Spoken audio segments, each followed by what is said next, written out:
안녕하세요. 참상명보소 교본의 김교수입니다.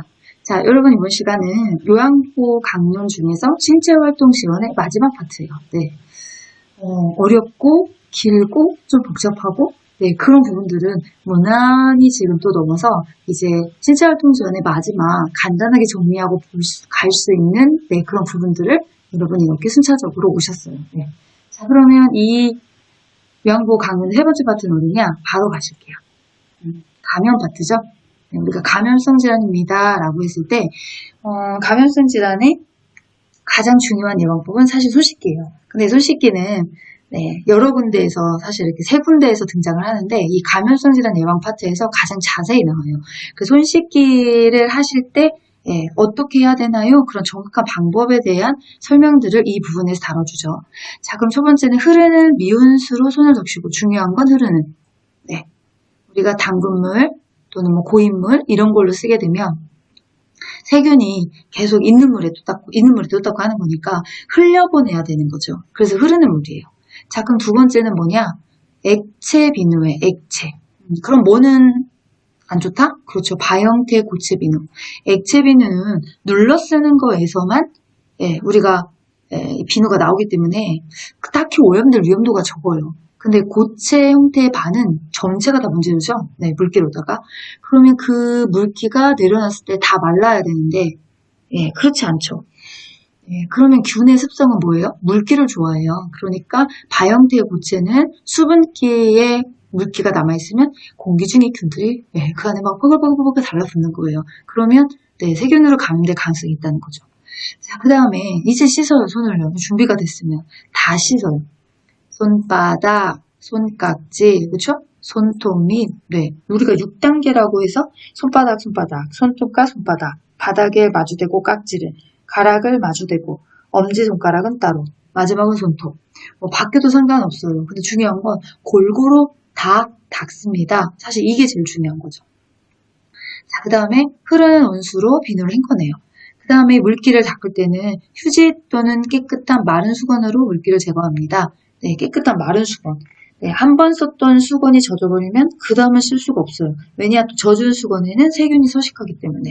그래서 마른 수건으로 한 번을 쓰시든지 아니면 휴지로 닦아내시든지 이게 손 씻기 방법의 중요한 과정이면서 내용입니다. 자, 두 번째는 분비물 처리 방법이에요.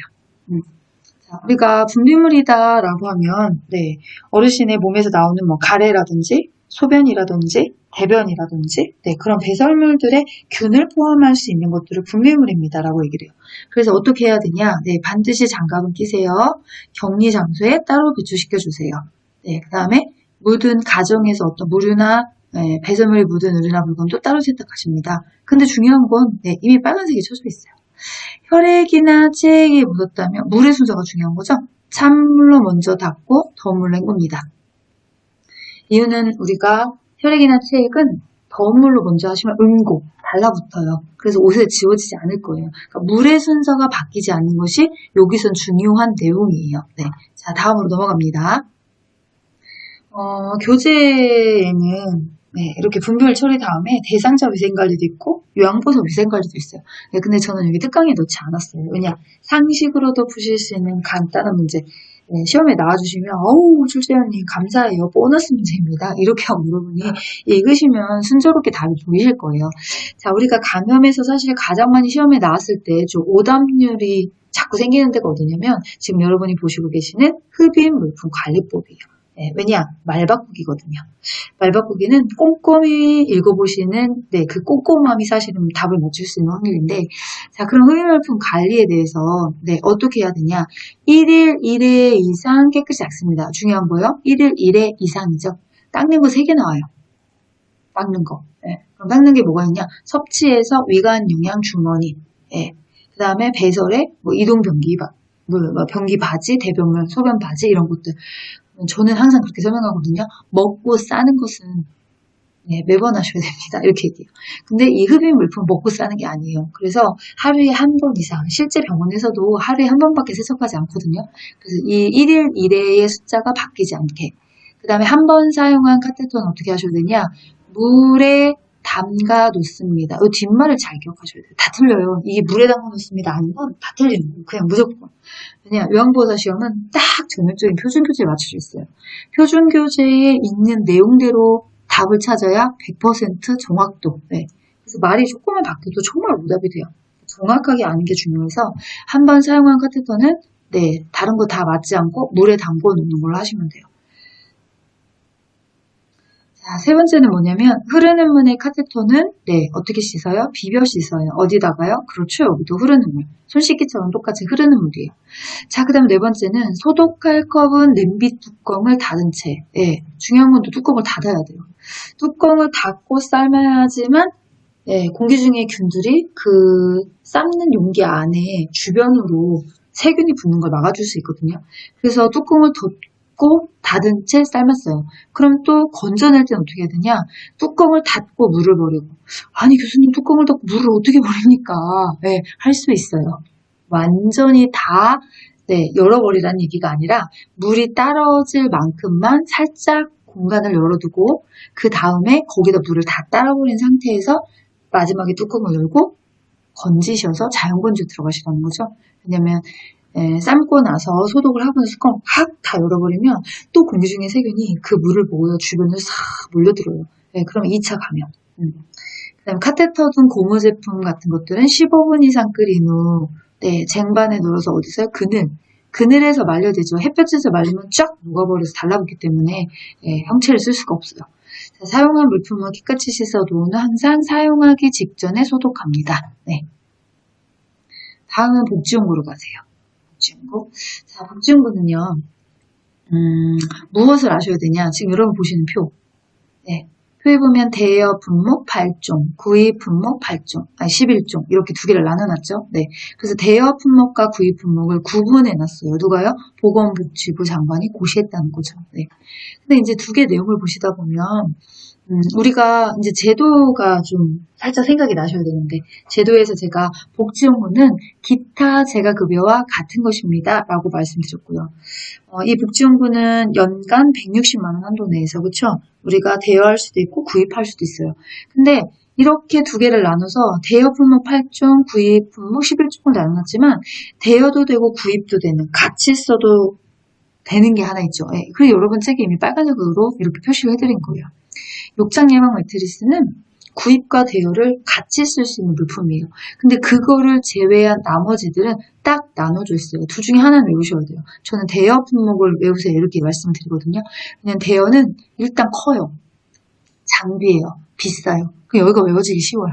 수동일체, 큰 거예요. 그렇죠? 전동침대, 수동침대 이거보다 더 큰 게 없어요.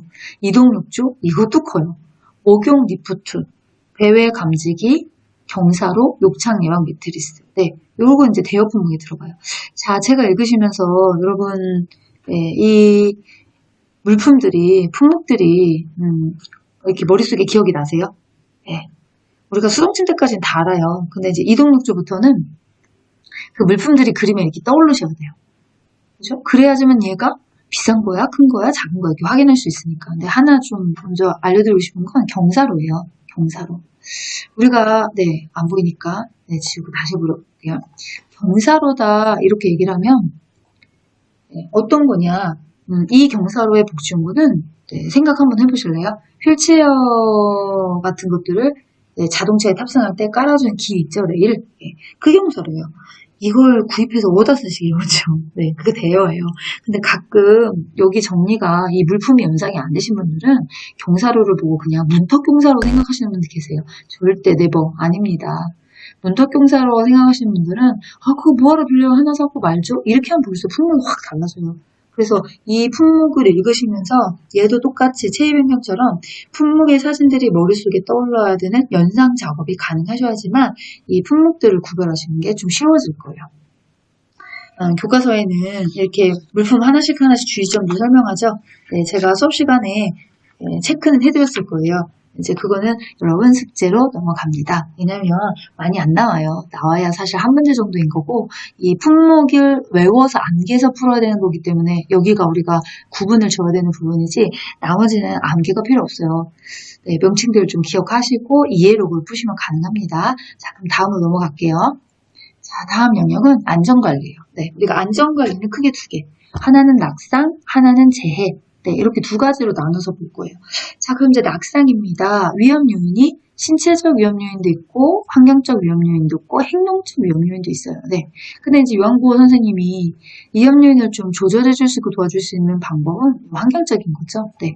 그래서 환경이나 외부 환경에 집안 환경이나 외부 환경들을 좀 안전한 환경으로 바꿔주시면 아무래도 낙상의 위험은 줄어들 수밖에 없어요. 자, 그래서 네, 여러분 사실 가족교재 표준교재 331페이지에 가정에서 낙상 예방 방법의 주의사항들이 잘 표시가 되어 있어요. 안 읽어보셔도 돼요. 이것도 상식으로 푸실 수 있어요. 또 좀 걱정이 되시면 읽어보세요. 사실 요거 여기서부터 위에서부터 아래까지 있는데 한 2분이면 될 것 같아요. 쭉 읽으면서 어려운 단어가 쓰여있지 않으니까. 자, 그 중에서 이제 여러분이 낙상하셨습니다. 저는 활동을 볼 거예요. 아무리 우리가 조심한다고 해도 낙상이 되는 경우가 생길 수 있는 부분이니까 자, 그럴 때는 어떻게 해야 됩니까? 그렇죠? 일어나기 전에 대상자에게 다친 곳과 아픈 곳이 있는지를 먼저 확인하시고 낙상한 것을 발견했다면 절대 움직이시지 못하게 하셔야 돼요. 그렇죠? 그래서 어떻게 하시대요? 당황하지 마시고 대상자를 안정시키는 것이 중요합니다. 그리고 그렇죠? 구급대원 119에 연락을 하셔서 좀 도와주세요. 이렇게 나중에 이제 응급처치에 가면 나오겠지만 사실 앞에서 고관절 골절을 싸서도 하셨어요. 우리가 낙상됐을 때 노인이 가장 많이 손상을 입는 곳이 어디예요? 그렇죠. 고관절이죠. 네, 그 고관절 부위이기 때문에 그 고관절이 골절이 되면 사실 네, 발가락 하나 까딱이 안 된다고 그래요. 움직일 수가 없다는 거죠. 그래서 이런 세우시다가 움직이다가 2차 낙상이나 2차 골절을 또는 합병증을 유발할 수 있기 때문에 우리가 낙상에 의심되시면 네, 어떻게 하셔야 된다고요? 예, 당황하지 마시고 안정시키는 것이 가장 중요합니다. 그런 부분들을 낙상에서 좀 기억해 주시면 좋겠어요. 자, 두 번째 안전관리는 네, 짠, 네, 재해예요. 그렇죠. 우리가 화재부터 시작해서 수해와 태풍, 네, 그 다음에 지진, 정전, 전기 사고까지. 네. 자, 제가 뭐라고 썼어요? 네, 같이 읽어볼까요? 한 번씩 읽어보세요. 네. 나와요. 안 나오진 않거든요. 낙상이 나올 수도 있고, 이 재해 중에서도 골라가면서 나올 수가 있어요. 네, 근데 이거는 우리가 요양보호사를 하지 않으셔도 평상시에 익혀야 되는 네, 안전관리 지침인 거고요. 그 내용들을 꼼꼼히 다 살펴드리면 좋겠지만 여러분 충분히 하실 수 있다 생각해요. 왜냐하면 지금 이 시간은 우리는 시험을 대비하기 위한 특강 시간이기 때문에 나중에 제가 기회가 돼서 조금 여유가 생기면 그때는 꼼꼼 강의로 다시 하나씩 세부 설명을 드릴 거예요. 근데 지금은 시험을 대비한 특강이니까 중요한 내용은 꼭 기억을 하시되 좀 그렇지 않은 네, 조금 중요도가 조금 그래도 네, 이렇게 밑으로 좀 떨어지는 데는 네, 이렇게 한번 읽어보세요. 꼭 한번 점검해보세요. 그렇게 하고 나머지 단원도 이어서 나가려고 해요. 그래서 여러분 시간이 좀 되시면 꼭 읽어보시고 네, 시간이 좀 없다 그러면 통과하셔도 크게 네, 어려움이 없는 곳입니다. 라고 말씀드리고 싶어요. 제가 늘 항상 말씀드려요. 저는요 60점 이상까지만 아니면 적어도 80점까지만 절대 저한테 배우시면 100점 잘 안 나와요. 제가 잘 가르쳐서도 아니고 여러분이 저한테 배운 것 이상 공부를 하신 분들이 고득점자가 가능하신 거예요. 네. 그러니까 조금 점수에 욕심이 나신다고 하시면 꼭 읽어보시고요. 교수님 저는 그냥 합격만 하시면 또 좋습니다 라고 하시면 통과하셔도 네, 가능할 것 같다라고 네, 감히 말씀을 드립니다. 네, 그러면 여기 단어는 이렇게 짧게 끝나요. 네, 모든 단어 이렇게 짧게 끝났으면 좋겠는데 네, 그렇진 않아요. 앞에서 체의 변경을 좀 끊어낼 수가 없어가지고 좀 길게 이어졌는데 네, 그거에 대한 보상으로 여러분 간단히 15분 내에 끝나는 네, 영상으로 넘어가도록 하겠습니다. 네, 이번 시간도 짧지만 또 집중하셔서 열공해 주시느냐고 수고하셨습니다. 다음 단원에서 또 뵙도록 할게요. 네.